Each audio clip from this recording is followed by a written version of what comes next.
দেখে নেব খেলার সময় শিরোনাম।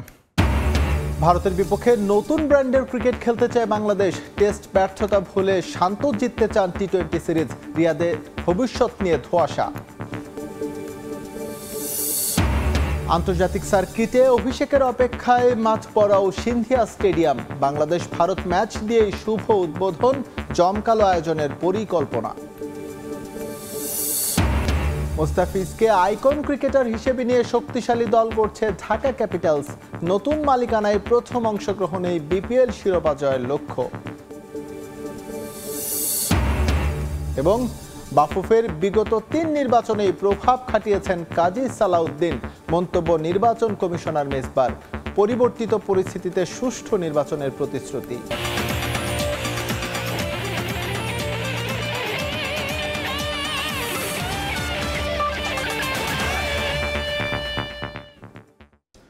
2026 বিশ্বকাপ সামনে রেখে ভারতের বিপক্ষে নতুন ব্র্যান্ডের টি-20 ক্রিকেট খেলতে চায় বাংলাদেশ। তবে 2 বছর পরের সেই বিশ্বকাপ দলে মাহমুদুল্লাহ রিয়াদের অবস্থান নিয়ে ধোঁয়াশায় টাইগার অধিনায়ক নাজমুল হোসেন শান্ত।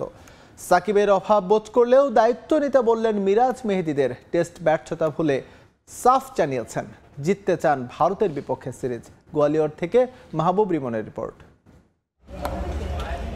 গোয়ালিয়রে শেষ বিকেলের অস্তমিত সূর্যের মতোই ক্যারিয়ারের সায়ান্নে দাঁড়িয়ে Mahmudullah Riyad.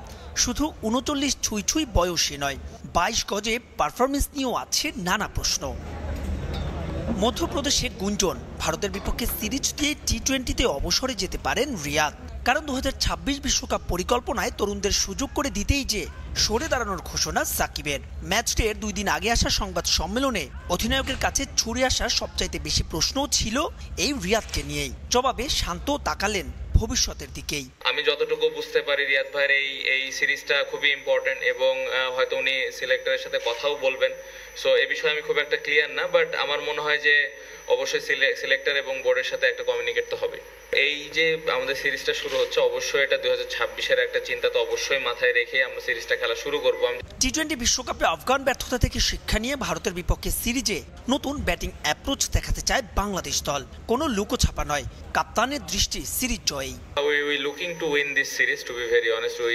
We wanted to play aggressive cricket, and if you look at our last World Cup, we had a very good opportunity to play semi-finals, but we couldn't do that. But it's a new as you mentioned, it's a new team. So I hope all the players will play some good cricket here. স্বভাবতই উঠল সাকিব আল হাসান প্রসঙ্গ। তার অভাব অপূরণীয় হলেও মিরাজ মাহেদীতে দৃষ্টি শান্তর। কিছুটা স্বস্তির টাইগারদের সাবেক বিশ্বসেরা অলরাউন্ডার দেশের মাটিতে শেষ টেস্ট খেলতে পারেন এমন খবরে। সাকিব ভাই আপনি যেটা বললেন, নাই অবশ্যই এটা আমাদের জন্য একটা নতুন ব্যাপার, স্পেশালি এই ফরম্যাটে। তো এখানে মিরাজ আছে, আশা করব যে মিরাজ এই জায়গায় ভালো একটা আমাদেরকে স্টার্ট দিবেন এবং আমি আশা করছি যে এই টিম ভালো রেজাল্টই করবে। উনি যদি দেশের মাটিতে যে খেলতে পারেন, এটা তো অবশ্যই আমাদের বাংলাদেশের প্রত্যেকটা প্লেয়ারের জন্য অনেক স্বস্তির একটা ব্যাপার। গোয়ালিয়রে অখিল হিন্দু মহাসভার হুমকি নিয়েও শঙ্কিত নন শান্ত। শঙ্কিত নন নতুন ভেন্যুর উইকেটের ধরন নিয়েও। বলছেন একটা জয়ই ঘুরিয়ে দিতে পারে সব মোমেন্টাম। টি-20 বিশ্বকাপের পর টাইগারদের প্রথম ম্যাচ, সাকিববিহীন বাংলাদেশের নতুন যাত্রা শুরু। তবে তার চাইতেও বোধহয় বড় আলোচনায় এটাই কি মাহমুদুল্লাহ রিয়াদের সংক্ষিপ্ত সংস্করণে সম্ভাব্য শেষ সিরিজ। সংবাদ সম্মেলনে শান্ত অবশ্য সব আলোচনাতেই যেতে চাইলেন না। তিনি সাফ জানান ভারতের মাটিতে তাদের বিপক্ষে প্রথমবারের মতো টি-20 সিরিজ জিততে চান। মাহবুব রিমন, সময় সংবাদ, গোয়ালিয়র, মধ্যপ্রদেশ, ভারত। এদিকে আন্তর্জাতিক ক্রিকেটে বাংলাদেশ ভারত ম্যাচ দিয়ে মধ্যপ্রদেশের শ্রীমান্ত মাঠ বড়াও সিন্ধিয়া স্টেডিয়ামের যাত্রা শুরু হলেও চলতি বছর জুনে ঘরোয়া ক্রিকেট দিয়ে ইতোমধ্যে অভিষেক হয়েছে এই মাঠের। বাংলাদেশ ভারত ম্যাচ হবে 5 নম্বর উইকেটে। এই মাঠে ঘরোয়া লিগে এখন পর্যন্ত হওয়া 12টি ম্যাচে গড় রান 161। ম্যাচের আগে থাকবে জমকালো উদ্বোধনী। গোয়ালিয়র থেকে মাহবুব রিমনের আরও একটি রিপোর্ট। গোয়ালিয়রের উইকেট যেন এক রহস্যময় ধাঁধা। দিন কিংবা রাতের আলোয় ধরন বোঝা দেয়। আন্তর্জাতিক অভিষেক ম্যাচ বলেই আলোচনায় কেমন হবে এই 22 গজ। এ মাঠে মোট 16টি উইকেট তৈরি থাকলেও ম্যাচের জন্য প্রস্তুত 9টি, যার মধ্যে 5টি কালো আর 4টি লাল মাটির। তবে তার মধ্যে 5 নম্বর উইকেট সাক্ষী হবে ইতিহাসের। বাংলাদেশ ভারত প্রথম টি-20 দিয়ে অভিষেকের অপেক্ষায় থাকা এই মাঠ অবশ্য ইতোমধ্যে স্বাগতিক হয়েছে ঘরোয়া লিগের। চলতি বছরের 15 থেকে 23 জুন এখানে গড়ায় মধ্যপ্রদেশ টি-20 লিগ, যেখানে 12 ম্যাচে রান হয়েছে 3856, গড় ইনিংসের রান 161, শতক হয়েছে 3টি, 15, যে রান তুলতে উইকেট পড়েছে 155। উইকেট के बारे में बहुत ज्यादा एविडेंस हमारे पास है नहीं, लेकिन हम দেখুন, উইকেট নিয়ে আমরা খুব একটা জানি না, তবে এমপিএল এর সঙ্গে যদি আপনি তুলনা করেন তাহলে এই মাঠে প্রথম ইনিংসে 200 রানের আশেপাশে স্কোর হয়। আগে ব্যাট করা দল পায় বাড়তি সুবিধা। 9 और 10 के बीच में पर ओवर रेट था। মাধবরাও সিন্ধিয়ায় প্রথম ম্যাচ বলে কথা, তাই তো উদ্বোধনীতে চমক দেখাতে চায় মধ্যপ্রদেশ ক্রিকেট অ্যাসোসিয়েশন। ম্যাচ শুরুর আগে থাকবে আতশবাজি আর বিশেষ লেজার শো, তুলে ধরা হবে স্থানীয় ঐতিহ্য। हमारा पहला मैच है तो এই মাঠে আমাদের প্রথম আন্তর্জাতিক ম্যাচ বলে কথা। দর্শকদের জন্য 30 মিনিটের বেশি উদ্বোধনী আয়োজন থাকবে। মধ্যপ্রদেশ ঐতিহাসিকভাবে বিখ্যাত, তাই তো উদ্বোধনীতেও সে বিষয়টি উঠে আসবে। तो शो उनके लिए कुछ करने की प्लानिंग चल रही है। মধ্যপ্রদেশে মধ্য দুপুরে তীব্র গরম থাকায় এ মাঠে এর আগে হওয়া 12টি টি-20 সবগুলোই হয়েছে ফ্লাড লাইটের নিচে। বাংলাদেশ ভারত ম্যাচও শুরু স্থানীয় সময় রোববার সন্ধ্যা 7:30টায়, তাই তো থাকছে না কোনো গরমের বালাই। মাহবুব রিমন, সময় সংবাদ, গোয়ালিয়র, ভারত।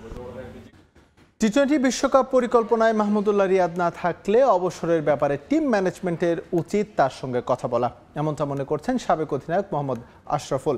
এই সিরিজ শেষে রিয়াদ টি-20 থেকে অবসর ঘোষণা করলে অবাক হবেন না অ্যাশ। ঘরের মাঠে সাকিবকে শেষ টেস্ট খেলতে দেওয়ার পক্ষে সাবেক অধিনায়ক।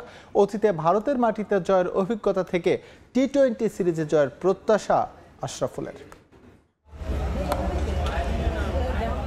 জিম্বাবুয়ের বিপক্ষে 2021 সালে 150 রানের ইনিংস খেলে টেস্ট ক্রিকেট থেকে আচমকা অবসর নিয়েছিলেন মাহমুদুল্লাহ রিয়াদ। এরপর নিয়মিত খেলে আসছেন ওয়ানডে ও টি-20-তে। সংক্ষিপ্ত সংস্করণে গেল বিশ্বকাপে অভিজ্ঞ ক্রিকেটারের ব্যাটিং অ্যাপ্রোচ সমালোচনার জন্ম দিয়েছে। 2025 সালে 39 বছরে পা দিবেন রিয়াদ। পরবর্তী টি-20 বিশ্বকাপ 2026 সালে। বিশ্বকাপ পরিকল্পনায় তিনি না থাকলে তাকে নিয়ে এখনই সিদ্ধান্ত নেওয়ার পক্ষে বাংলাদেশের সাবেক অধিনায়ক। আফগানিস্তানের সাথে যে ইনিংসটা খেলেছেন ওই ইনিংসটার পরে কিন্তু আসলে আমার কাছে মনে হয় যে তার সাথে যদি বসে কথা বলতো সিলেক্টররা সবাই, আমি শিওর যে সে হয়তোবা নিজের থেকে সরে যেত আমার মনে হয়।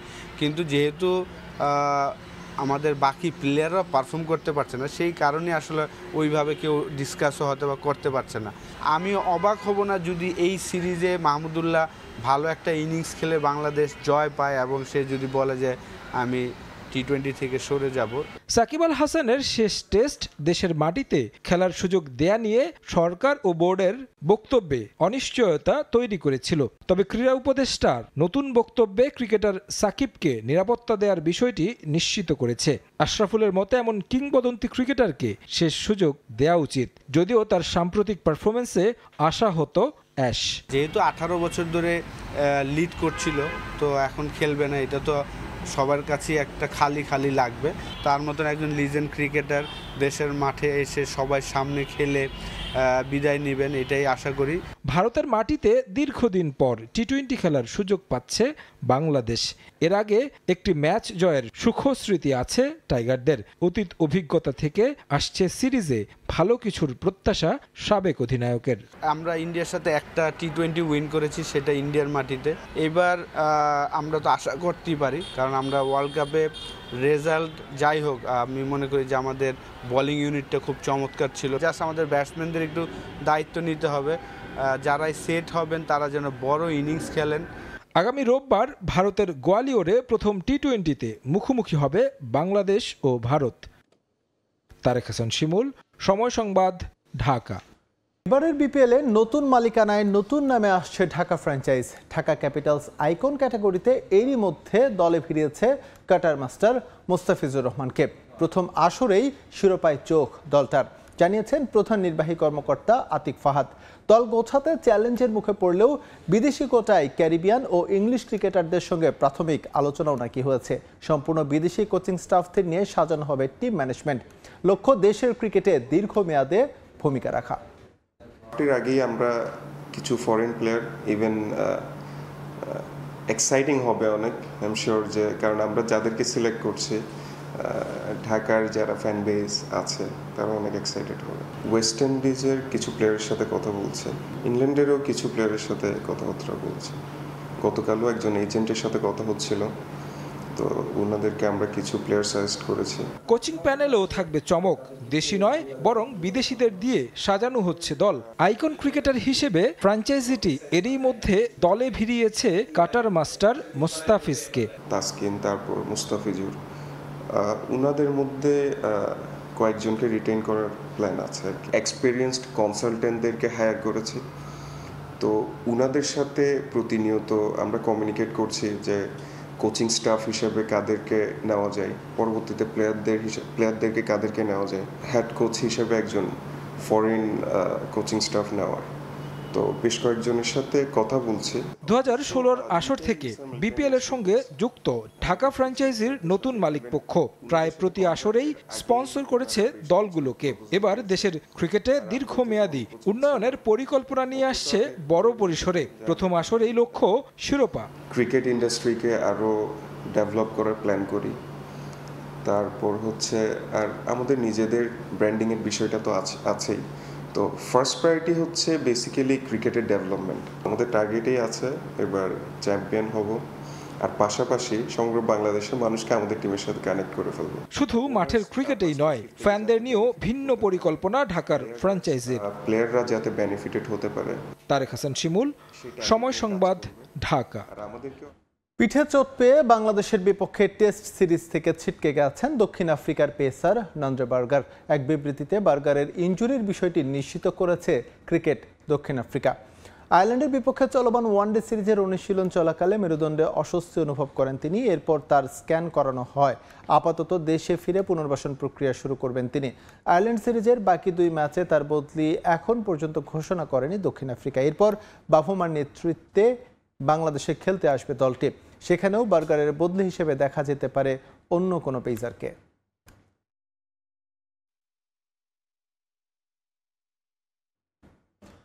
মোহনীয় সৌন্দর্যের আড়ালে লুকিয়ে কান্না, হাহাকার আর আর্তনাদের গল্প।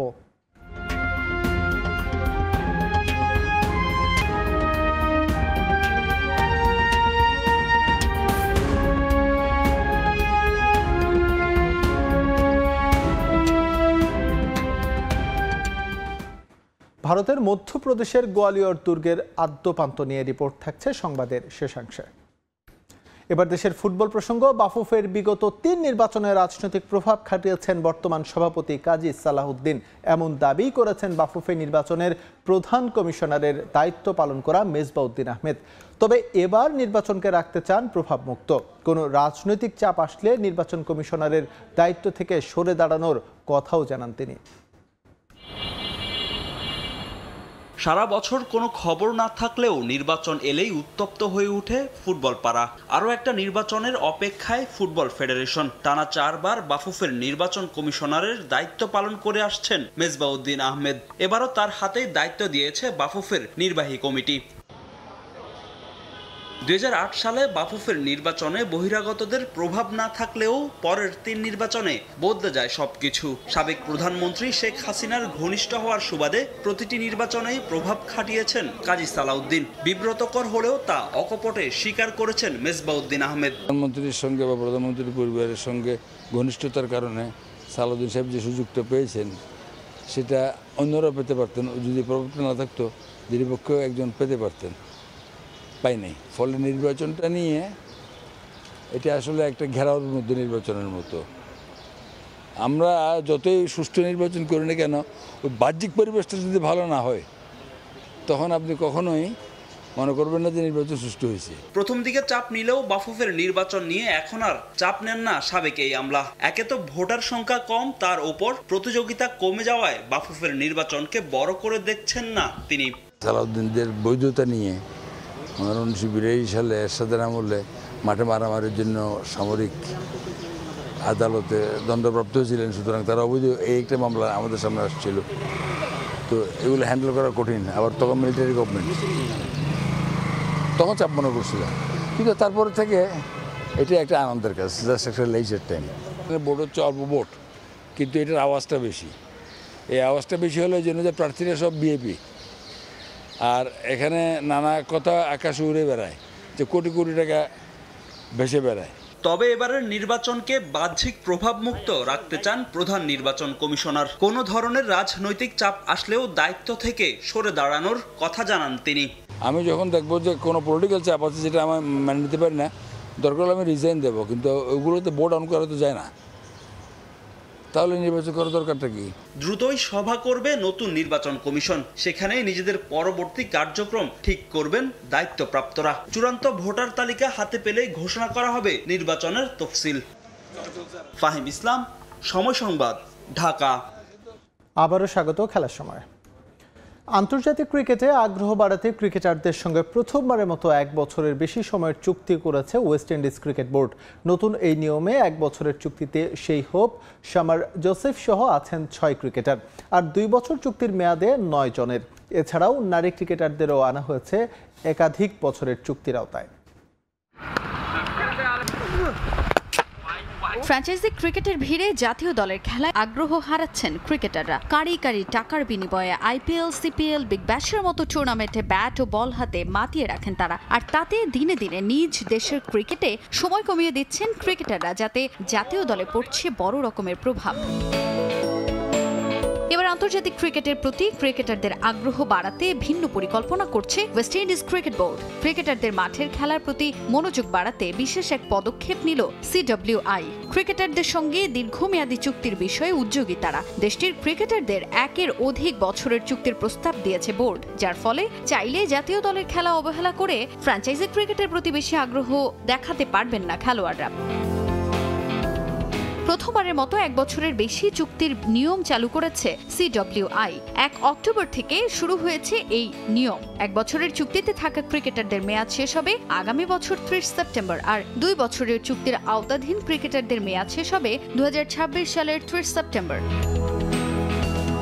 নতুন এই নিয়মে জায়গা পেয়েছেন নারী পুরুষ মিলিয়ে মোট 9 জন ক্রিকেটার। ছেলেদের ওয়ানডে অধিনায়ক শাই হোপ ও মেয়েদের সাদা বলের অধিনায়ক হেইলি ম্যাথিউস আছেন এই চুক্তির তালিকায়। ছেলেদের ক্রিকেটে 2 বছরের চুক্তিতে আছেন 6 ক্রিকেটার। তারা হলেন Shai Hope, Alzarri Joseph, Shamar Joseph, Brandon King, Gudakesh Motie ও জেডন সিলস। এছাড়া বাকি 9 ক্রিকেটার আছেন 2 বছরের চুক্তির আওতায়। Alick Athanaze, Kraigg Brathwaite, Keacy Carty, Roston Chase, Joshua Da Silva, Kavem Hodge, Akeal Hosein, Romario Shepherd ও রবম্যান পাওয়েল আছেন এই তালিকায়। এছাড়াও মেয়েদের চুক্তিতে আছেন 15 ক্রিকেটার। এর মধ্যে ম্যাথিউ, স্টেফানি টেইলর ও শিমেইন ক্যাম্পবেল জায়গা পেয়েছেন 2 বছরের চুক্তিতে। তাজিন খন্দকার, সময় সংবাদ। হাজারো তরুণীর হৃদয় ভেঙে বিয়ের পিড়িতে বসলেন আফগানিস্তানের লেগ স্পিনার রশিদ খান। জীবনের নতুন ইনিংসেও 26 বছর বয়সী এই ক্রিকেটার বেছে নিলেন ভিন্ন পথ। একসঙ্গে 3 ভাইকে নিয়ে বিয়ে করেছেন রশিদ। আফগান ক্রিকেটের অন্যতম সেরা এই ক্রিকেটারের বিয়েতে ছিল তারার হাত। কড়া নিরাপত্তায় রাজকীয়ভাবে আয়োজন করা হয় বিয়ের অনুষ্ঠান। তবে রশিদ ও তার 3 ভাইয়ের স্ত্রীদের ছবি ও পরিচয় প্রকাশ করা হয়নি। বিয়ের পর রশিদকে শুভেচ্ছা জানিয়েছেন তার সতীর্থরা।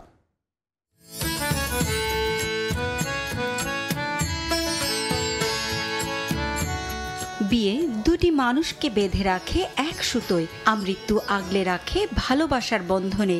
বিয়ে প্রিয়জনকে নিয়ে নানা স্বপ্ন বুননের আনুষ্ঠানিক স্বীকৃতি। ক্রিকেট মাঠের তারাদের বিয়ে নিয়ে অন্যদের তুলনায় ভক্তদের আগ্রহ থাকে একটু বেশি। কারো পছন্দ কাছের মানুষদের নিয়ে নির্জন কোনো দ্বীপে বিয়ের আয়োজন করা, কেউ বা আবার পরিবার পরিজন নিয়ে চিরায়ত রীতি মেনে ঢাকঢোল পিটিয়েই প্রিয়জনকে ঘরে তুলতে চান।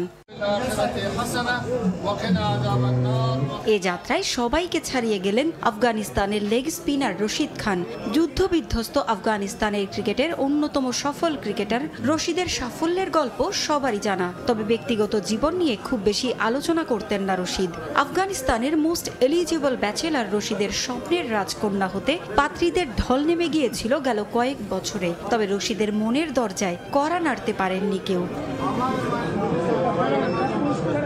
অবশেষে জীবনের নতুন রাজ্যে প্রবেশ করলেন 26 বছরের লেগ স্পিনার। তাও নিজে একা নন, একসঙ্গে বিয়ে করেছেন তার 3 ভাইও। দেশটির রাজধানী কাবুলের ইম্পেরিয়াল কন্টিনেন্টাল হোটেলে রশিদ ও তার 3 ভাই আমির খলিল, জাকিউল্লাহ ও রাজা খান শুভ কাজ সেরেছেন। রশিদের জীবনের স্মরণীয় মুহূর্তে উপস্থিত ছিলেন তার সতীর্থ মোহাম্মদ নবী, মুজিবুর রহমান, আজমতুল্লাহ ওমরজাই, নজিবুল্লাহ জাদরান, রহমত শাহ, ফজল হক ফারুকি, আফগানিস্তান ক্রিকেট বোর্ডের চেয়ারম্যান মীর ওয়াইজ আশরাফ, বোর্ডের প্রধান নির্বাহী নসিফ খান সহ আরও অনেকে। পশতুন রীতি অনুযায়ী বিয়ে করেছেন রশিদ ও তার 3 ভাই। তবে সমর্থকদের হতাশ হতেই হচ্ছে, কারণ রশিদের স্ত্রী ও তার নাম পরিচয় প্রকাশ করা হয়নি। রশিদের বিয়ে উপলক্ষে হোটেলের ভেতর ও বাইরে ছিল কড়া নিরাপত্তা। গভীর রাত পর্যন্ত হয়েছে বিয়ের অনুষ্ঠান, ছিল ঐতিহ্যবাহী খাবার দাবারও। বিয়ের অনুষ্ঠানে রশিদ ও তার ভাইদের সঙ্গে তোলা ছবি সামাজিক যোগাযোগ মাধ্যমে পোস্ট করে অভিনন্দন জানিয়েছেন আফগানিস্তানের অভিজ্ঞ অলরাউন্ডার মোহাম্মদ নবী। তিনি লিখেছেন, তোমাদের বিয়েতে অনেক অনেক অভিনন্দন, তোমাদের জীবন সুন্দর ও সমৃদ্ধ হোক। রশিদকে শুভেচ্ছা জানিয়েছেন তার দলের বাকি সতীর্থরাও। নেচে গিয়ে পুরো অনুষ্ঠান আলোকিত করে রাখেন তারা। সবশেষ টি-20 বিশ্বকাপে রশিদের নেতৃত্বেই সেমিফাইনালে উঠেছিল আফগানিস্তান, যা বৈশ্বিক আসরে দেশটির জাতীয় ক্রিকেট দলের সবচেয়ে বড় অর্জন। জীবনের নতুন ইনিংসে পা রাখা রশিদের নেতৃত্বে একদিন বিশ্বকাপ জয় করবে আফগানিস্তান, এমন স্বপ্ন দেশের প্রতিটি মানুষের চোখে। পারভিন আক্তার, সময় সংবাদ। কেউ বলতেন হিন্দের মুক্ত, কেউ বা দেবীর প্রসাদ। দৈর্ঘ্যে 2.5 আর প্রস্থে প্রায় 1 কিলোমিটার, আয়তনে ভারতের 3য় বৃহত্তম দুর্গ। কিন্তু ঐতিহাসিক গুরুত্ব আর নান্দনিকতায় সবার উপরে যে দুর্গে স্বামী হারানোর শোকে আত্মাহুতি দিয়েছিলেন মানসিং এর 9 রানী, যেখানে আওরঙ্গজেব কর্তৃক হত্যার শিকার হয়েছিলেন মোগল শাহজাদা মুরাদ। বলা হচ্ছে ইউনেস্কোর ওয়ার্ল্ড হেরিটেজ হিসেবে স্বীকৃত বিখ্যাত গোয়ালিয়র দুর্গের কথা, যেখানে এলে শোনা যায় অতীত, বর্তমান আর হাজারো রহস্যের গল্প। গোয়ালিয়র দুর্গ ঘুরে বাকিটা জানাচ্ছেন মাহবুব রিমন। মধ্যপ্রদেশকে বলা হয় ভারতের প্রাণ, আর সেই প্রাণের নিউক্লিয়াসেই গোয়ালিয়র। গোয়ালিয়র হচ্ছে রাজাদের শহর, যে শহরের একেবারে প্রাণকেন্দ্রে পাহাড়ের টিলায় অবস্থিত গোয়ালিয়র দুর্গ। বলা হয় গোয়ালিয়র দুর্গের ইটের প্রায় প্রতিটি ভাঁজে ভাঁজেই রয়েছে কান্না, হাহাকার আর আর্তনাদের গল্প। কি সেটা তাই শোনাবো আজ, চলুন দর্শক।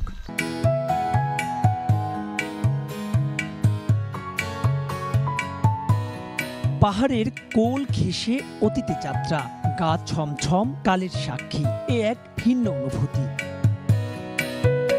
গোয়ালিয়র দুর্গের নির্মাণ কাল নিয়ে তর্ক আছে খোদ ঐতিহাসিকদের মধ্যেও। প্রাপ্ত শিলালিপিগুলো বলে 4র্থ শতাব্দী, স্মৃতিস্তম্ভগুলো ইঙ্গিত দেয় 6ষ্ঠ শতক। দুর্গে প্রবেশের পরেই স্বাগত জানাবে সে সময়কার এই অতিথি কক্ষ। পাশে পানির সংকট পূরণে আছে দীর্ঘ কুয়ো। একটু আগালে দুচোখে প্রশান্তি এনে দেবে সেই বিখ্যাত রাজপ্রাসাদ, যার পাদদেশে গোটা গোয়ালিয়র শহর দেখা যাবে এক নিমিষে। সেকালের নির্মাণ, অথচ মহলে প্রবেশ করলেই আপনার চক্ষু হবে চরক কাজ। মনোরঞ্জনের জন্য ব্যবহৃত এই কক্ষের এইখানে বসতেন রাজা মানসিং, আর এই 9 কক্ষে তার 9 স্ত্রী। কিন্তু মানসিংহের মৃত্যুর পরে যেন দুর্ভোগ নেমে আসে দুর্গটির কপালে। মোগল সম্রাট বাবর ভালোবেসে এই দুর্গকে ডাকতেন হিন্দের মুক্ত, কিন্তু কখনোই আপন করে নিতে পারেননি। দেয়ালেরও কান আছে, এমন কথার উৎপত্তি স্থল আপনাকে খুঁজতে হলে আসতে হবে গোয়ালিয়র দুর্গে। এই যে আমার পেছনে দুটো গর্ত দেখতে পাচ্ছেন, এখানে বসে রাজা মানসিং তার 9 রানীর কথা শুনতে পেতেন। এই জায়গাটি সে সময় তার রানীদের বিনোদনের জন্য ব্যবহার হলেও পরবর্তীতে এর আছে এক কলঙ্কজনক ইতিহাস। মোগল সম্রাটরা এই দুর্গের দখল নেওয়ার পরে মোগল সম্রাট শাহজাহানের পুত্র আওরঙ্গজেব ঠিক এই জায়গায় তার আরেক ছেলে মুরাদকে ফাঁসিতে ঝুলিয়ে মৃত্যুদণ্ড নিশ্চিত করেন। প্রায় 2.5 কিলোমিটার দীর্ঘ এই দুর্গের মধ্যে আছে কত মন্দির। গোয়ালিয়র দুর্গের আবেদন যে শেষ হবে না কখনোই। মাহবুব রিমন, সময় সংবাদ, মধ্যপ্রদেশ, ভারত। শেষ হলো Dinajpur world councillor cup football tournament. ফাইনালে দাউদপুর ফুটবল একাডেমি 5-1 গোলে যশাই ফুটবল একাদশকে হারিয়ে চ্যাম্পিয়ন হয়। ম্যাচ উপভোগে মহারাজা গিরিজানাথ উচ্চ বিদ্যালয় মাঠে উপস্থিত হয় বিপুল সংখ্যক দর্শক। গুলাম নবী দুলালের তথ্য ও মঞ্জিদ আলম শিমুলের ছবি নিয়ে রিপোর্ট। ফাইনাল দেখতে দিনাজপুর মহারাজা গিরিজানাথ স্কুল মাঠ দর্শকে কানায় কানায় ভরে যায়। আক্রমণ পাল্টা আক্রমণে জমে ওঠে ম্যাচ। 17 মিনিটে আরিফের গোলে এগিয়ে যায় দাউদপুর ফুটবল একাডেমি। 25 মিনিটে ব্যবধান দ্বিগুণ করেন তিনি। প্রথমার্ধের শেষ দিকে ইয়াসিন 1 গোল করলে 2-1 গোলে শেষ হয় প্রথম পর্বের খেলা। তবে দ্বিতীয়ার্ধের শুরুতে আবারও দাউদপুর ফুটবল একাডেমির আক্রমণ। একের পর এক আক্রমণে দিশেহারা হয়ে পড়ে যশাই ফুটবল একাদশ। দ্বিতীয়ার্ধে আরিফ, ড্যানিয়েল ও তালা একটি করে গোল করলে 5-1 গোলে দাউদপুর বিজয়ী হয়। দর্শকরা অত্যন্ত আনন্দিত এবং উত্তরবঙ্গের একটা বড় টুর্নামেন্ট এটি, যেটির জন্য সারা বছর দর্শকেরা খেলোয়াড়েরা পাগল হয়ে থাকে। খেলা দেখতেছি আমরা মহারাজের মোড়ে, দুই টিমের খেলা খুব ভালো লাগতেছে দেখে, মজা নিচ্ছি। এই মজার জন্য কিন্তু আমরা কিন্তু প্রতিবারই, এবার কিন্তু না, আমরা গতবার আসছিলাম, সামনেবারও আসবো। ঢাকায় ফুটবল দর্শক খরায় ভুগলেও রাজধানীর বাইরে ফুটবল ম্যাচ মানে উৎসবের আমেজ। এমন আয়োজনে বেশ সন্তুষ্টি ছিল দর্শকদের মাঝে, যার ধারাবাহিকতা রক্ষার দাবি তাদের। আমরা খুব এনজয় করছি আজকে খেলাটা। এই খেলাটা অব্যাহত হয়ে চলুক, ভবিষ্যতে যেন এভাবেই যেন আমরা দিনাজপুরবাসী বিভিন্ন খেলাধুলায় আমরা এগিয়ে আসি, আমরা যেন সবাই স্বতঃস্ফূর্তভাবে অংশগ্রহণ করি। নতুন প্রজন্মকে মাদক সন্ত্রাসমুক্ত রাখতে খেলাধুলার বিকল্প নেই, আর তাই নানা প্রতিবন্ধকতা থাকলেও এমন আয়োজন হয়েছে বলে জানান সংশ্লিষ্টরা। এতগুলো হাজার হাজার মানুষ, এখানে কোনো রাজনীতি নেই, কোনো দল নেই, কোনো ব্যক্তি স্বার্থ নেই, তারা ইচ্ছা করেই মাঠে আসে, তারা খেলাধুলাকে এখনো ভালোবাসে। এই কারণে আমরা চাই যে এরকম সুস্থ বিনোদন দেওয়ার জন্য আমরা সবসময় মাঠমুখী করতে চাই আমাদের সন্তানদেরকে, এবং মাঠমুখী করতে চাই আমাদের গার্ডিয়ানদেরকে, মাঠমুখী করতে চাই আমাদের যারা সংগঠক আছে তাদেরকে নিয়ে আসতে চাই মাঠে। দিনাজপুর 7 নং ওয়ার্ড কাউন্সিলর কাপ ফুটবল কমিটির আয়োজনে টুর্নামেন্টে বিভিন্ন জেলা থেকে মোট 16টি দল অংশ নেয়।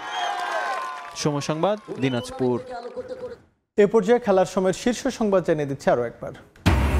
ভারতের বিপক্ষে নতুন ব্র্যান্ডের ক্রিকেট খেলতে চায় বাংলাদেশ। টেস্ট ব্যর্থতা ভুলে শান্ত জিততে চান টি-20 সিরিজ। রিয়াদের ভবিষ্যৎ নিয়ে ধোঁয়াশা। এবং বাফুফের বিগত 3 নির্বাচনেই প্রভাব খাটিয়েছেন কাজী সালাহ উদ্দিন। মন্তব্য নির্বাচন কমিশনার মেজবার। পরিবর্তিত পরিস্থিতিতে সুষ্ঠু নির্বাচনের প্রতিশ্রুতি। এই ছিল খেলার সময়ের এখনকার আয়োজন। সঙ্গেই থাকুন সময়ের।